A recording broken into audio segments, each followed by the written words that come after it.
Hey guys, welcome back. We're going to read a few more chapters of Fuzzy Mud today. Yesterday we finished chapter 20 and it ended in a Senate hearing. And I'm just going to go back, just read the very end because that was pretty surprising.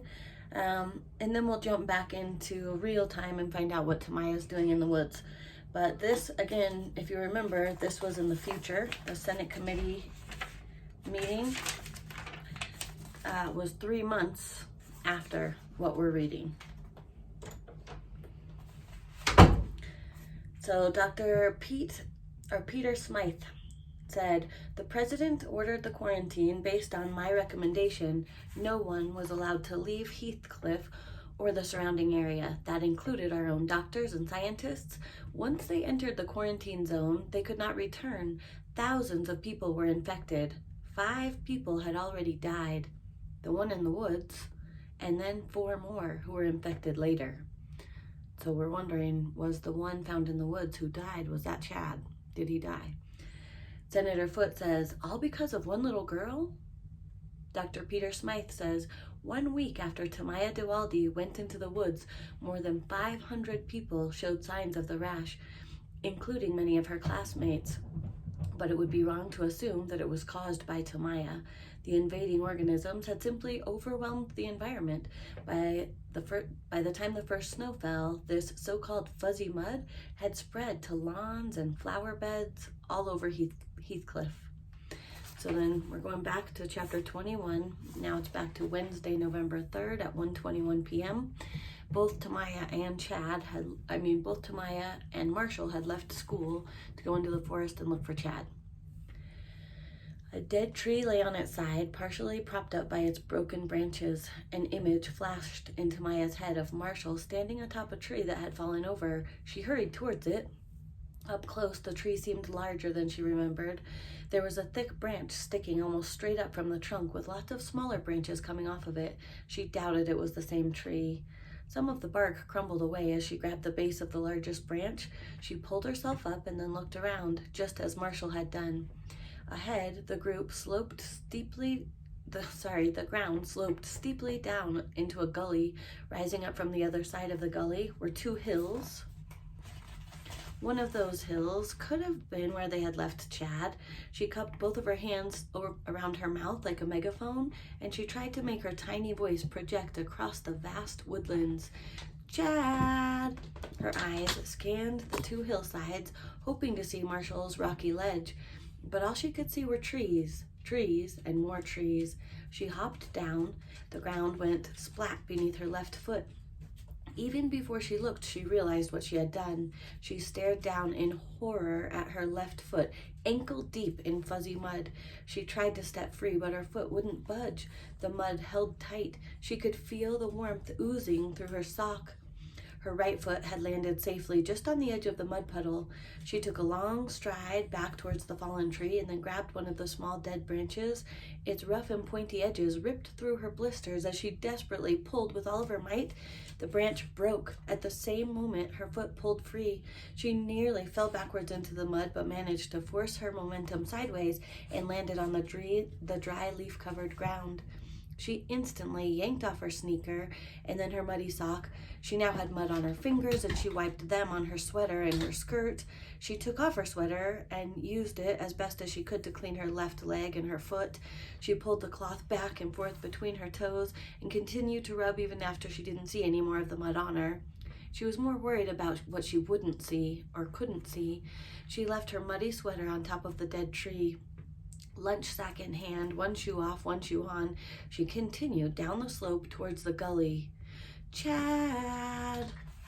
And then it says 2 times 262,144 equals 524,288.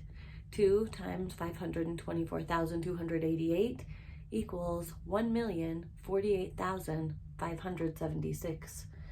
So that's exponential growth for you. We started with 2. We're on chapter 22. This is Wednesday, November 3rd at 1:45.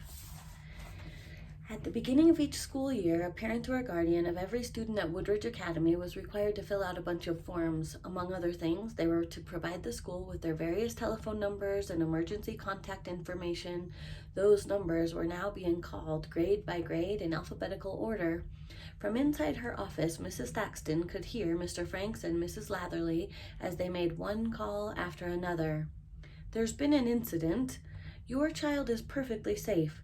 We're just taking extra precautions. No, we need you to personally pick up your daughter. Your babysitter's name is not in our files. If you want to fax or email your signed authorization, no decision has been made yet about tomorrow. We will be sending out a mass email."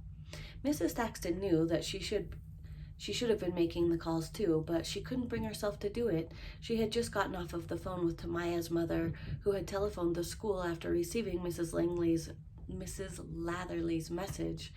No, she had not picked up Tamaya after lunch. Yes, she knew about the rash and she was planning to take Tamaya to the doctor, but not until after school. What is all of this about? Where's Tamaya? Mrs. Duwalde was on her way home right now. Their best hope was that Tamaya had decided to go home after lunch without telling anyone, but they also knew that Tamaya wouldn't have ever done that. Mrs. Thaxton's chin trembled and her eyes were blurry with tears. She blamed herself for not putting the school on lockdown the moment she had heard that Chad Hillegas was missing. She should have done it right then. Better to overreact than to underreact. But she knew the type of a boy that Chad was. Whatever had happened to him, wherever he was, she hadn't thought that it had anything to do with the rest of the school. Not that she hadn't been concerned about him. She had been very concerned. She just hadn't taken his disappearance as a danger sign for the other students. She remembered when Chad and his mother first came into her office. His mother wrote out a check for the tuition, handed it to her, and then, right in front of Chad, declared, "He's your problem now." Tamaya was different. She was the exact opposite of Chad. She was respectful of her teachers and considerate of others. She followed the rules. She was the type of a student that a teacher might easily ignore, and that Mrs. Thaxton now realized might be why she had gone missing without anyone noticing. Mrs. Thaxton shut her eyes very tight. She knew that she needed to be strong in this time of crisis. 2 missing children in 2 days? She did not yet know that a 3rd child would also be discovered missing. She assumed that Marshall was safely back in class. Mr. Davison assumed that he was still with the headmistress. No one was worried about poor Marshall. Chapter 23, Wednesday, November 3rd at 2:00 p.m. The ground was mostly soft under Tamaya's cold bare foot, but she had to step carefully to avoid the sticks and sharp rocks buried beneath the fallen leaves. Her rash had spread the full length of her arm, and she could see small red bumps on her other hand now, too. She tingled all over, although she couldn't be sure if this was caused by the mud or by her own heebie-jeebies. It seemed wherever she looked there were more mud puddles. Yet, as bad as it was for her, she knew that it had to be 10 times worse for Chad. At least she had been able to go home yesterday. She had been able to take a bath and change her clothes. "Chad!" she started to shout, and then she gasped. And she brought her hand almost to her mouth. Just ahead of her lay some kind of a dead animal, half covered in muck and fuzz. She quickly turned her head away. It could have been a raccoon or possibly a small dog. The mud made it hard to know, and she didn't want to look. She made a very wide circle around it, carefully watching every step before gently setting her foot down. She wondered if there was anybody else anywhere who knew about the fuzzy mud. She had tried to tell Mrs. Latherley, but the school nurse had been more worried about peanut butter. Even Marshall hadn't seemed to get it. Was it possible that she was the only one in the whole wide world who knew? The thought scared her, but it was also what made her keep on going. If not her, who? She was determined to make it to the hills on the other side of the gully. "Chad!" she shouted. "Are you out here?" As the slope of the hill became steeper, she needed to grab onto branches to keep from losing her balance. She bounced from tree to tree, down towards the gully. There were fewer trees close to the gully, and the ground became even steeper. Tamaya could see directly down into the gully. It was more than half filled with fuzzy mud. She eased herself into a sitting position and then rolled up the top of her lunch sack so that nothing would spill. She slid down towards the mud, using her sneakered foot as a brake to keep from going too fast. The ground was too steep and she started to turn sideways. She pulled a clump of weeds to steady herself, but the weeds ripped out of the ground and she flipped over onto her stomach. Her knees scraped across jagged rocks and then her foot slammed into a large boulder and finally stopped her. She clutched another clump of weeds to try to hold herself in place as she carefully moved her other foot to the boulder for more support. Looking over her shoulder, she saw that she was only a few feet from the edge of the gully. A thin layer of fuzzy scum rose up from it like smoke. Not too far away, she could see the flat top of a rock embedded in dirt. It would make a good jumping off spot. It looked to be about a 6-foot jump from one side of the gully to the other. She moved crab-like along the slope towards the flat-topped rock. She dug her fingernails into the dirt to keep from slipping. She knew that she would have to move quickly. If she hesitated for even a half a second, she could end up in the mud. She pushed herself up, spun around, and slammed her sneakered foot down on the rock. She jumped and she hit the other side, only inches above the mud. Using her momentum, she scrambled upward away from the gully. It wasn't until she was walking again, following a dry creek bed, that she noticed the pain from all of the bruises on her hands and her arms and her knees and her legs.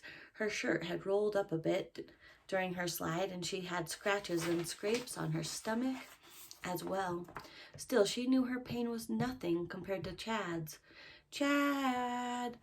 The creek bed wound its way upward between the two hills that she had seen from the other side of the gully. She kept looking from one hill to the other, hoping to see Marshall's rocky ledge. Although she knew that even if she found it, that didn't mean that Chad was still nearby. Chad! Her throat was dry and her weak voice had gotten even weaker. For a second, she thought she heard something. She stopped and listened. The woods were silent. Looking back the way she had come, she wondered if she would ever find her way out of there. She didn't want to have to cross that gully again.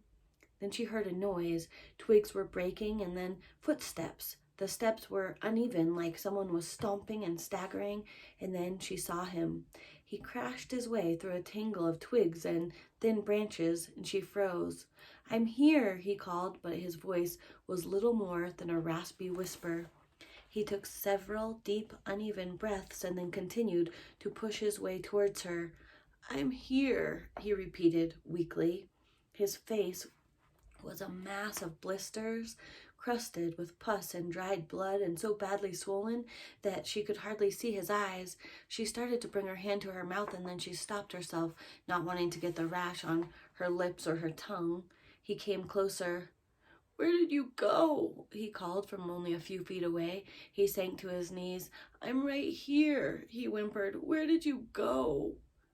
She felt overwhelmed with feelings of horror, revulsion, and pity. When she spoke softly. "Are you hungry?" 2 times 1,048,576 is 2,097,152.